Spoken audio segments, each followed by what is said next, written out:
મારું નામ શીલા છે. હું 19 વર્ષની છું. મારા લગ્ન 8 મહિના પહેલાં થયા હતા.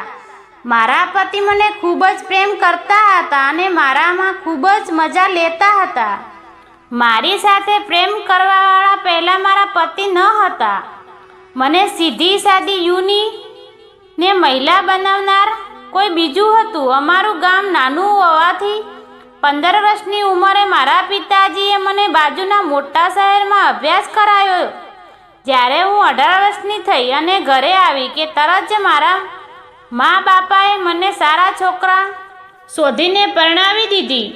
તેનું નામ ધર્મેશ હતું. તેનું નામ ખૂબ જ જૂનાવાણીનું હતું, પણ તે ખૂબ જ રંગીલો પતિ હતો.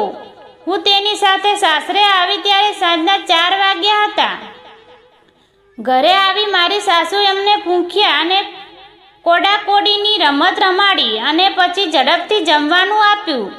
થોડીવાર પછી ગામમાંની નવી આવેલી વહુને જોવા માટે આજુબાજુમાંથી લોકો આવવા લાગ્યા. 6 વાગ્યે ધર્મેશ મને ઉપરના રૂમમાં લઈ ગયો. મને લાગ્યું કે તે મજા લેવાની વાત કરશે, પણ એવું થયું જ નહીં. તે ખૂબ જ ટેન્શનમાં જણાવતો હતો. તે ધ્રુજતા અવાજે ગભરાતો બોલ્યો, જાનું એક નવી મુસીબત ઊભી થઈ છે. તે મને કહ્યું, કેવી મુસીબત? તો તે કહેવા લાગે, મારા બાપુજી તને આજે રાતે રાજગઢમાં મોકલવાનું કહે છે. તો તે મેં કહ્યું, તે એમાં શું? હું જઈશ, પણ ત્યાં મારે શા માટે જવાનું છે? થથરાતા અવાજે ધર્મેશ મને જે વાત કહી, તે વાત સાંભળીને મારા પગ નીચેથી જમીન સરકી ગઈ. મારું મગજ તપી ગયું, કારણ કે મારે રાતે રાજગઢની અંદર રાજા પાસે એક રાત વિતાવવાનું જવાનું હતું. આજે પરણ્યાની મારી પહેલી રાત હતી, પરંતુ આ પરણ્યાની પહેલી રાત મારે રાજા સાથે વિતાવવાની હતી. તે વખતે મને જાણ થઈ કે મારા સાસરિયાએ ધર્માવસ્થા હતી, જેમાં રાજાને અવતાર માનવામાં આવતો હતો. બાકીના બધા સ્ત્રીઓ અને પુરુષો આમ લોકો હતા. તે ધર્મની અંદર દરેક સ્ત્રી પોતાની પહેલી રાત રાજા પાસે એક રાત રોકાવાનું પડતું હતું. મારા સાસુએ શરમ રાખ્યા વિના પોતાના પુત્રને કહ્યું કે વર્ષો પહેલાં જ્યારે તે નવી પરણીને સાસરિયામાં આવી ત્યારે તે પણ રાજા પાસે ગઈ હતી. ત્યારે હાલના રાજા એકદમ જુવાન હતા. તે સાફ શબ્દોમાં જણાવી રહી હતી કે જો કોઈ પણ નવી પરણીને આવેલી કન્યા રાજા પાસે ન જાય અને રાજા પાસે રમત ના રમે તો રાજાની કૃપા વિના ગાડી ચાલશે નહીં.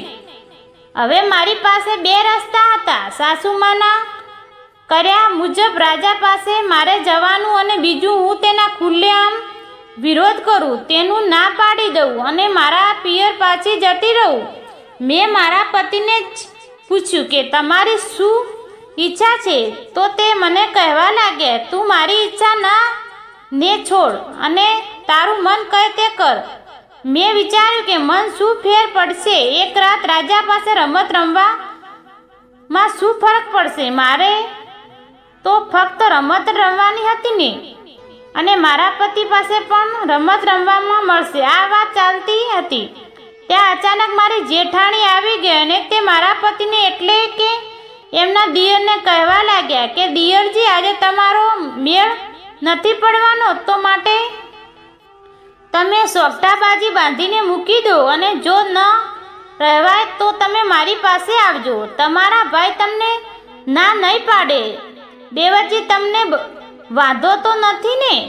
તે તો પણ તેણે કહ્યું, ના, મને વાંધો નહીં, લઈ જાઓ. મારી પત્નીને તમારી સાથે મારી જેઠાણી મને કહેવા લાગી કે તું આજે રજવાડાની અંદર રાજા સાથે રાજ કરીશ. તું જ્યારે ગભરાતી નહીં. રાજા ઘણા સમજુ છે ને તે પ્રેમાળ છે, ખૂબ જ કાળજીથી કામ કરશે. હવે મિત્રો, તમે જ મને કહો છો, પરિવારમાં સાસુ ને જેઠાણી મને કશું કીધું નહીં કે રાજા મારી સાથે શું કરશે?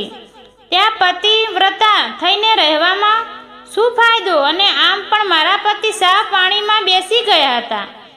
તે એટલે મેં તેને સમજાવ્યું કે મને જવા દેવું ને, હું જાઉં છું તો ખરી કે મારી સાથે શું થશે બહુ તો રાજા મારી સાથે 2-3 વાર યુદ્ધ કરશે, એમાં શું આપણે પણ ક્યાં કાચા ખેલાડી છીએ. સાંજ પડી, મારા સાસુમાં અને ઘરની બીજી સ્ત્રીઓએ મારા શણગાર કર્યા, મારા મોઢામાં સાકરિયાની કાંકરી મૂકી અને મને આશીર્વાદ આપ્યો અને એક ખાસ ગાડીમાં બેસાડીને વાતે ગાતે શેખ રાજગઢની સુધી મૂકવા આવ્યા. મને નવાઈ તો ત્યારે લાગી કે જ્યારે રાણી સાહેબે મારું સ્વાગત કર્યું અને તરત જ એક દાસીએ મારા હવાલો સાંભળીને લીધો અને મોડી રાતે તે લોકો મને રાજાના રૂમમાં મૂકી ગયા. રાજા રૂમમાં આવ્યા અને મને સોગડોબાજી રમડવાનું શરૂઆત કરી અને મેં મનમાં શું વિચાર્યું હતું અને શું થયું, ધીમે ધીમે મને પણ મજા આવવા લાગી. રાજા સોગડાબાજીની રમત 3 વાર રમ્યા અને રાજા પણ મારાથી ખૂબ જ ખુશ થઈ ગયા. બીજા દિવસે જ્યારે હું ઘરે આવી તો ઘરે મારા સાસુએ ફરીવાર મારું જોરદાર સ્વાગત કર્યું. આજે મારા પતિદેવ મારી સાથે સોગટાની રમત રમવામાં હતા. મારા પતિદેવ પણ ખૂબ જ સુંદર ખેલાડી હતા. તે પણ નવી તરકીબી અને નવા દાવ અજમાવી મને પછાડવાની કોશિશ કરતા, મને હરાવવાની કોશિશ કરતા, પણ હું એમ આરું તેમ ન હતી. હું પણ તેની રમતની અંદર પૂરો સહકાર દેતી હતી. અમે બંને ખૂબ જ આનંદ કરતા. પરંતુ રાજાએ ફરી એક વખત રાજમાંથી હુકમ કર્યો કે આજે રાતે મને રાજમહેલમાં તેડાવી છે. હું મનમાં ખૂબ જ ખુશ થવા લાગી અને ફરી એકવાર હું આજે રાજા સાથે સોગટાબાજીની રમત રમવા માટે તૈયાર થવા લાગી અને આવું અવારનવાર બનવા લાગ્યું. મારા પતિએ કે મારા સાસુ કે મારી જેઠાણીને હું રાજમહેલમાં જાઉં અને રાજા સાથે રમત રમું, તેની કોઈ પણ પ્રકારની અફસોસ કે વિરોધ ન હતો. નહીં આથી હું પણ જ્યારે ઘરે પાછી આવતી ત્યારે રાજા સાહેબે કહીને આવતી કે 2 દિવસ પછી મને પાછી બોલાવજો, આપણે ખૂબ જ આનંદ કરીશું. મિત્રો, વિડીયોને લાઈક અને ચેનલને જરૂર કરજો. ફરી મળીશું એક નવો વિડીયો. તૈયાર સુધી આવજો. વિડીયો પૂરો જોવા બદલે તમારા ખૂબ ખૂબ ધન્યવાદ.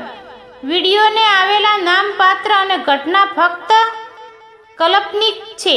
તે કોઈ પણ વ્યક્તિની સાથે સંબંધ નથી આવતો, ફક્ત મનોરંજન માટે બનાવવામાં આવેલી છે.